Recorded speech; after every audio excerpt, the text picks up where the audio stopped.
No immigrants should be getting any government assistance. Why would any country take people who immediately go on government assistance? It's madness. We want people who bring our average up, who don't bring the average down. American government should be concerned with the American people, and by the way, that includes immigrants at this point.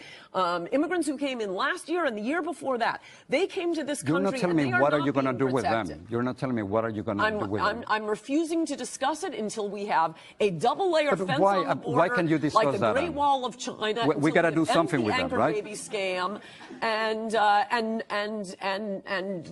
knock this nonsense off with the refugee and asylum cases, which are 100% scams. You've said that Americans should fear immigrants more than ISIS. Yes. Most immigrants are not terrorists, not criminals. I have a little tip. No one is biologically predisposed if you to don't commit want a to crime. be killed by ISIS, don't go to Syria. If you don't want to be killed by a Mexican, there's nothing I can tell you. Very easy to avoid being killed by ISIS. Don't fly to Syria. Are you really saying that we're talking about 40 million immigrants who live in this country?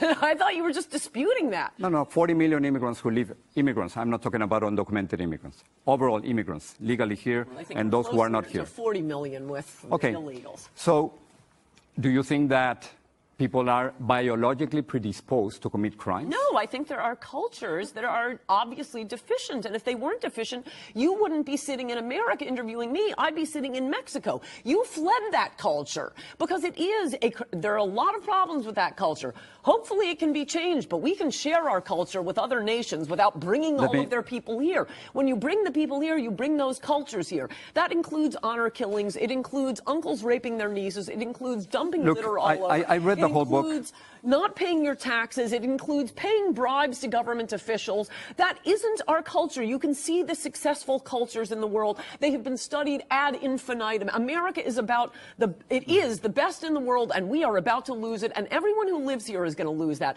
And the people who are going to suffer the most are the weak ones. It's the women, it's the children, it's the animals, it's the plants. No country read the whole book. has ever had the sort of respect for women that Anglo-America does, and that is going out the door.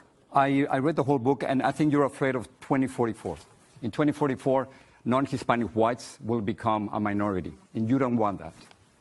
Well, I do think the whole country will be changed when it becomes a but what's wrong with diversity? White country. What's wrong? It's not diversity. So you don't want people like me? No, you don't want people like me here. No, it's not diversity. It's Mexican. One-third of all immigrants come from one country. That is not diversity. Your family came from Ireland, right? No, It's a European. Mostly settlers, yeah, not immigrants. All right. So do you want in the late 1800s and in the early 1900s there were signs, Nina signs, that said no Irish need apply? No, that's nonsense. So you want us to go back to those days? No, that isn't true. I don't know what that has to do with anything. But the point is, before Teddy Kennedy's 1965 Immigration Act, there was more diversity in immigration. Diversity should mean we take an equal number from all the countries in the world. I think that would be a stupid policy, but that would at least be diversity. Still talking. That's not what we're doing now. We are taking 30% of all legal immigrants from Mexico, 60% of all illegal immigrants from Mexico. Instead of taking 5% or more from 7 different countries, which was the case before 1965, mostly European countries that we're taking them all from Mexico. Well, okay, but so your problem is with Mexicans, but not with Europeans. No, you said what's the matter with diversity? I'm telling you, it's not diversity. I'm just getting our facts straight. And no, I didn't want to live in Mexico. Facts. So I don't want to live in Ireland. I don't want to live in Scotland. I wanted to live in America. Why don't liberals? Why do you think that the Mexicans who fled here want to recreate Mexico here? No, it helps your power because your media desirability goes up a lot. But you're not speaking for the immigrants who came here from Mexico. They left Mexico. They came to it's an economic situation. It's simply an economic situation. They come here because there are thousands of American companies who hire them, and because there are millions of Americans, including you, who benefit from their work. It's more than economic because you have something like 2.4 trillion people in the world living on like $2 a year. They'd all like to come here. Mexico happens to be within walking distance. So you're the one who's discriminating against the poor Bangladeshis who would love to come here, but they can't walk across the border. Why should we discriminate against them? So let me just say this at the end. It is not diversity. It is just changing our culture without checking with the American people into Mexico. Let me just finish with this. So you think there are way too many immigrants in this country? It's not only that there are way too many, we're getting immigrants who are immediately going on welfare, who are committing crime. No immigrants should be committing crime. The majority of immigrants are not terrorists or criminals. The number should be zero. Why would you invite? Look, we can't do anything about our own underclass. We can't do anything about native criminals. We can do something about people we're inviting into our country. So let me just give you this number. So you're concerned about immigrants coming here. The number of foreign-born population, the percentage foreign-born population, 1900s it was 13.6%. In 1910, 14.7%. Right now, 13%. In other words, the percentage of the foreign-born population in this country hasn't changed. So you're crying wolf. No, no problem. You didn't listen to my last answer. It isn't just the fact of immigration. It's the immigrants we're getting. It is also a fact that the immigrants before 1970 were more likely to graduate. So you're concerned about Latino immigrants. Immigrants were more likely to graduate from college, were more likely to make more money, were less likely to be on welfare, were more likely to own their own homes. Post-1970, upside down. That is not true. Second generation Latinos, Not true. tend to get. Her latest book is Adios America, The Left's Plan to Turn Our Country into a Third World Hellhole. She's on to us. Ann Coulter's over here. Ann Coulter.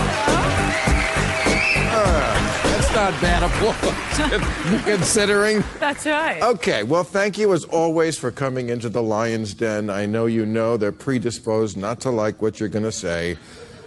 And tonight, they're really not going to like it. You wrote a book about immigration. Yes. And you know we're gonna get to you very soon. Because I asked if you would mind if we booked the congressman with you, and you're okay with that. I said fantastic. Fantastic. Okay, you have an honest disagreement. So it's good publicity that Donald Trump was sort of saying what you were saying. Yes. Mexicans, rapists, beheading. Yes. But what I find odd is that you say in the book over and over that it's very hard to get facts, to get actual stats, and yet you come to conclusions like they're rapists. Well, I described that in the chapter. This wasn't going to be the original book. This was immigration was just going to be a couple of chapters, and then when the information wasn't there, it drove me crazy. For one thing, I go through how the information is being hidden, both by the government and by the media. But there are ancillary facts. For example, as you can see in that chapter, New York State keeps a list of prisoners by nationality, and there it is. You have 1,000 Dominicans, you have 1 Dane, and he's probably a Muslim. We have the most wanted list. But we're not on the border with Denmark. There are less Danes here. Well, but we don't need to take people just because they're on our border. We didn't used to take people just because they live within walking distance. We used to have an immigration policy where we would choose the best in the world, and that was changed. This is a fairly recent policy. We would choose the whitest in the world. That's your audience. No, we wouldn't, but look, the pre-1970 immigrants were more educated, made more money, were more likely to buy houses, and 30% of them went home. Now no one goes home. They go on welfare, and they are far more likely to be on welfare than the native population. I think a nation's policies should be concerned with the people already here, and that includes the immigrants who came last year and the year before. It should be people who live here benefit, not to become the, battered woman's shelter of the world, where we're bringing in the hardest cases and, the wife beaters and the single mother with 8 kids. Again, how do we? But again, I don't feel these assertions are borne out by stats, because they have stats from different governmental departments. Like you say, there are actually 30 million illegals, whereas every other department I can find Well, they're all says using 12. the same number, though. They're going by the census figures. So if you take the census figures, it doesn't matter who looks at the census figures. They're going to give you the same number. It's been 11 million for a decade. And I explain in the book where that number comes from, and I think it comes from a more reliable source. But where do you get from 12 to 30? I'll be happy to explain it. I think it's easier to read. It was a couple of Bear Stearns analysts, and they said this Bear Stearns? That's a financial group, isn't it? Why, yes, it is, and advising something about something more important than some dumb census report, their money. So they said, look, this is crazy. People who have trekked thousands of miles, left their families behind, broken laws, stolen Social Security cards, are not going to be filling out government surveys. And in fact, California did a survey in Hispanic communities asking out here, are you illegal? Did you fill out the survey? There was a backup survey and only 40% answered that survey. So it's silly to think that we're getting honest answers here. So what the Bear Stearns analysts looked at was remittances to Mexico. They looked at school enrollments. They looked at housing permits, and they came to the conclusion that it was 20 million. That was back in 2005. Then the two famous Pulitzer Prize-winning journalists, Bartlett and Steele, very famous for Time magazine and for, you can look up, they have their own Wikipedia page just themselves. They spent a year investigating it, and they said, we're getting 3 million a year. So my 30 million estimate, that was in 2006. My 30 million estimate is a very low estimate. Let's say it was only 1 million a year since 2005.